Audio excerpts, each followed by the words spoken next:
After a year on the road, I thought I'd get tired of traveling. The endless clatter of railways, highways, and everything in between. But as my train pulled into the station at Bellariva, I felt every bit as excited as the first day of my journey. A whole year. It felt like a lifetime. The places I'd seen, the people I'd met, of course, the forgotten treasures I'd given a new lease of life along the way. I'm a restorer by trade. Bringing our most beloved possessions back to life is what I love to do. I'd been traveling for months, working my way from one town to the next, fixing everything from family heirlooms to VCRs. Bellariva was my chance to take a break. Unfortunately, that would have to wait until after I'd unpacked.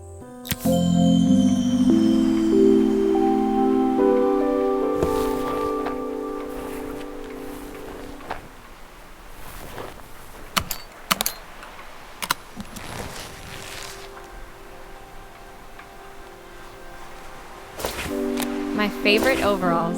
These will never go out of style.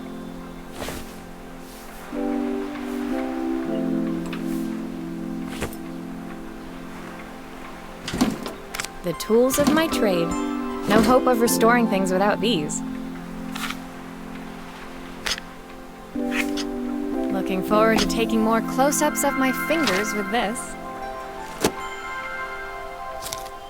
Who doesn't love a scrunchie? Practical and stylish. I saw a guitarist wearing these at a show once. Rock and roll repair woman at your service.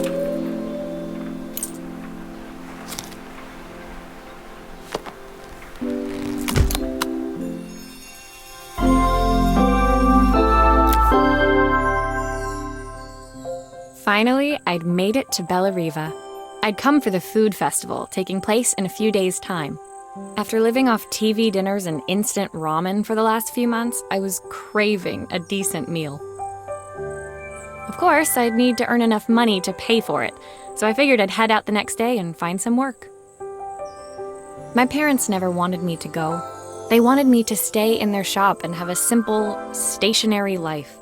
I knew there was a world out there, beyond the four walls of our antique store, that I had to be a part of. I daydreamed constantly about the weird and wonderful places each of our antiques came from. I loved figuring out their stories, revealing the memories hidden beneath the screws and wires. My story in Bellariva began with a little girl, and a voice she was longing to hear.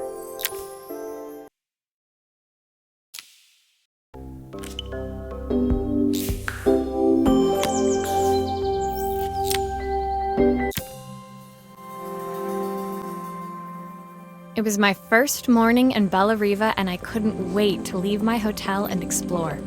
It was a quiet town, its streets and alleyways basking peacefully in the hot morning sun.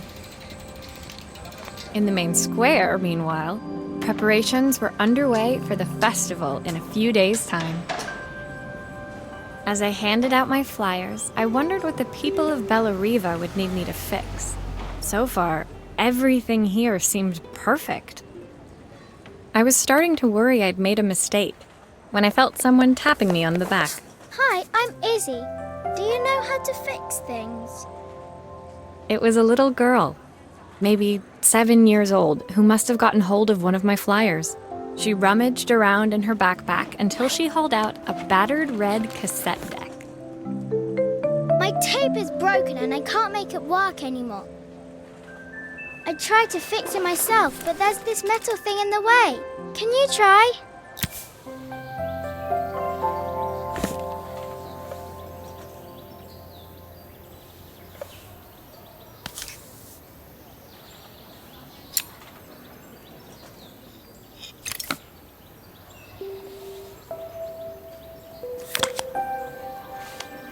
Aha! Those batteries look like they need replacing. Luckily, I have some spares.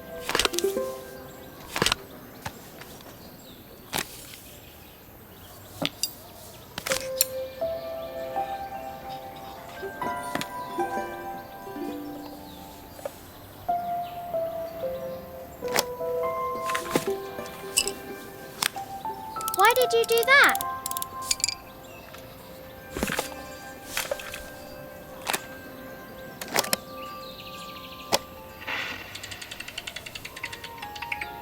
Will you dream a dream for me? If I sit by your side and hold you so tight. When it finished, Izzy picked up the tape deck and tucked it carefully into her backpack.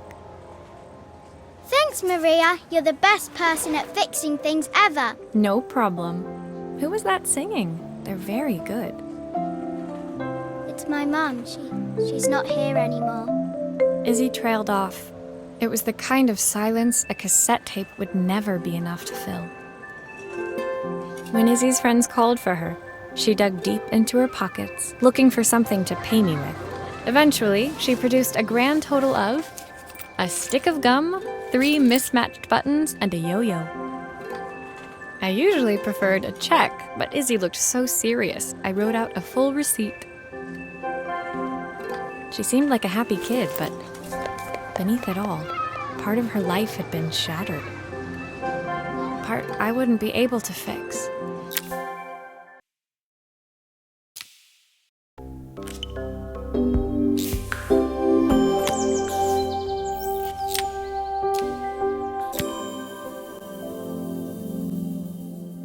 My first repair complete, I spent the rest of the day doing small jobs in and around the square. I was exhausted when I got back to my hotel and found a message asking me to make one more visit. The address led me to a quaint little house, a stone's throw from the beach. Bathed in the evening light, it looked beautiful, in spite of its flaking paintwork and chipped tiles. The front door was opened by a harried-looking man, still dressed from a long day at the office. Are you Maria? My name's Joseph. I'm Isabel's father. I'm so sorry she bothered you this morning. Please, come in. I'd like to settle up properly. On the mantelpiece, I saw the remains of a broken statue. Without thinking, I picked up a fragment. Ah, my father's statue. What's left of it, at least. Yet another way I'd have disappointed him. It survived 100 years in this family. But 5 minutes with Isabel and... Do you think you can salvage it?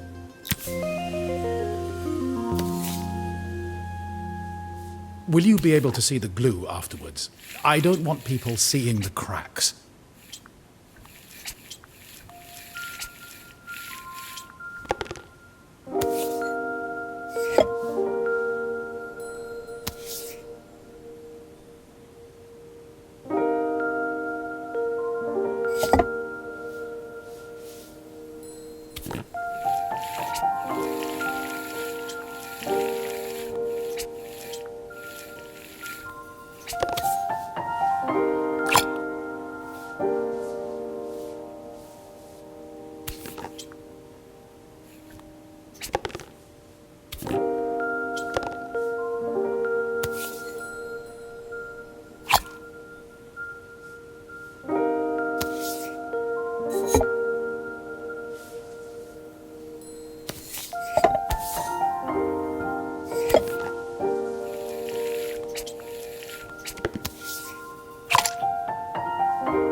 Sometimes I think my daughter should come with a warning label.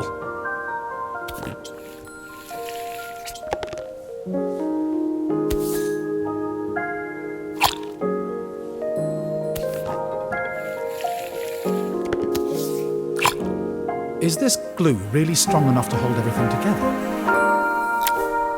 Thank you, Maria. It looks as perfect as it ever did.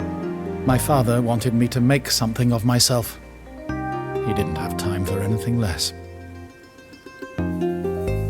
As Joseph put the statue back on the shelf, it nudged against the family portrait stood proudly next to it. So he was Bellariva's mayor. And that was Izzy's mom. They must both miss her so much. Sorry, I'm a little tired. I've been working late getting things sorted for the festival. There's only a few days to go. Looks like I'll be working late. Again. When I told my parents I wanted to leave, they always found an excuse to be busy, to avoid talking about it. I guess keeping themselves occupied was their way of pretending it wasn't happening. Joseph's work must have been taking up so much of his time. But maybe that was what he wanted.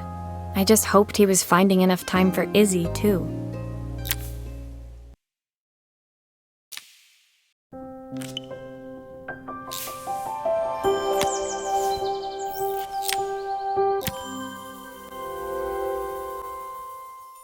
My second day in Bellariva dawned bright and clear, another beautiful sunny morning. Walking into town, I passed cafes overflowing with customers cradling their morning coffees. I stopped, breathing in the smell of roasted coffee beans and freshly baked pastries. I was about to go inside when the owner of Carmen's, the cafe next door, stopped me. Hello, Maria? Were you here yesterday handing out flyers? I have a job for you. Her place was petite, tucked between its competitors as if hoping they wouldn't notice. Judging by the empty tables inside, though, her potential customers hadn't noticed it either. It's a bit slow today, but we're just getting started. I'm sure it'll pick up soon. As Carmen chatted, she walked over to the counter and returned with an old rotary phone. At least I've got plenty of time to practice my recipe for the festival. It's a new special I've been working on. I was hoping to call my sister for some, seasoning tips, but it won't connect. Can you see if you can figure out what's wrong?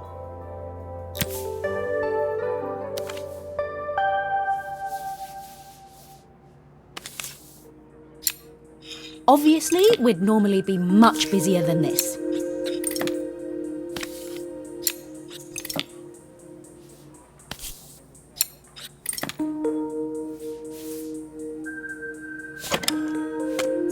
You can fix it, can't you?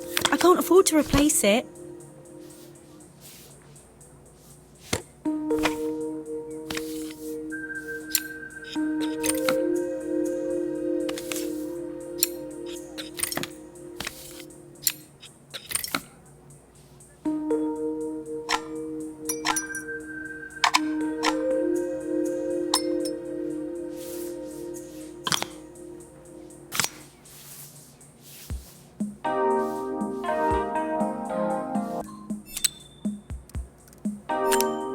Looks like this new circuit board is all hooked up.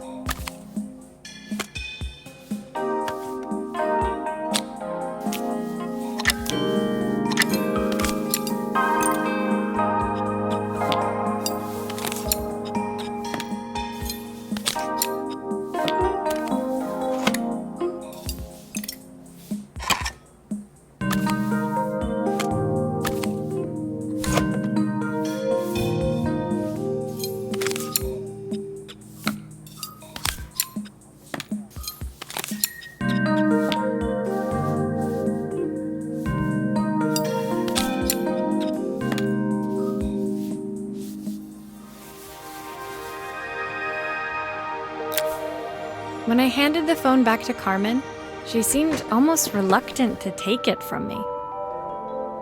So it's all working now, is it? I don't have to leave it to dry or let it cool down? Nope, it's ready to go. It'll be ringing off the hook in no time.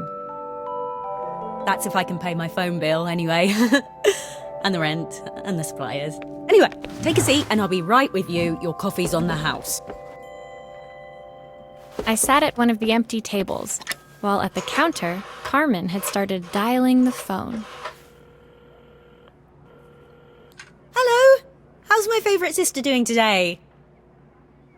As she talked, Carmen became more and more tense.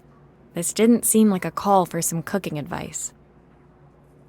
I know I still owe you from last time, but I can't afford to take part in the festival if I don't pay. I could almost feel the eye roll at the other end of the line. You don't need to be here, though. Can't you just put the check in the post? When the call ended, Carmen brought me my coffee, her hands trembling. Sorry about that. My sister's decided to fly in for a visit. Oh, God, I have to get ready. Actually, I might have another job for you. Can you come by tomorrow?